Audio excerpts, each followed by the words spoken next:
as we all know kuti aiwa mahead of states aiwa emusouthern africa aiwa kandi emuafrica yose aiwa vari kunyika yechina kwamunoziva kuti aiwa kune China Africa Summit. Pane chitiko chamunoziva kuti aiwa muSouthern Africa pane tension iripo pakati aiwa paakaenda Hichilema nemutungamiri wenyika yeZimbabwe vamazodambudzo munhaka. Pane mapictures anoshayiwa atoona kuti aiwa these guys vachizovhugwa hombe manje. Pane chitiko chatoona kuti these guys vanyatsoratidza matrue colors avo kuti avawirirani. Sana benda mashuka nobuda nyika wapana mudodba subscribe or like or turn on the bell icon.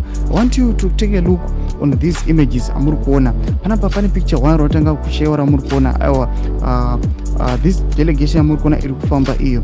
Poita the second picture ramuri kuona pamuri kuona kuti president vekuchina vanenge vachimhoresa maafrican leaders. Pamuri kuona panana akaenda Hichilema nana president Masisi na ED munangagwa vachimhoresana, but as you can see akaenda Hichilema is holding his hands ari kumashure uko. Pane this third one manje razokonzeresa noise ramuri kuona iro kuti these guys they are now settled down. As we can see Ramaphosa is walking aratidza kuti pane kwarikufamba achienda. ED Mnangagwa aratidza kuti angasati amhoresana naakaenda Hichilema. ED Mnangagwa anomhoresa aiwa akasimudza ruoko akatarisa kumashure, then akaenda Hichilema anongomuwevhera ruoko sezvamuri kuona izvi.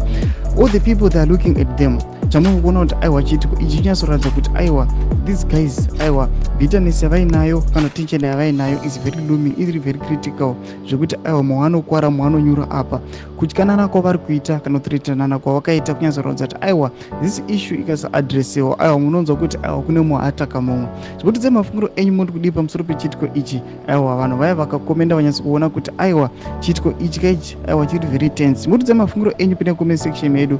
Musano subscribe or like and turn on the bell icon.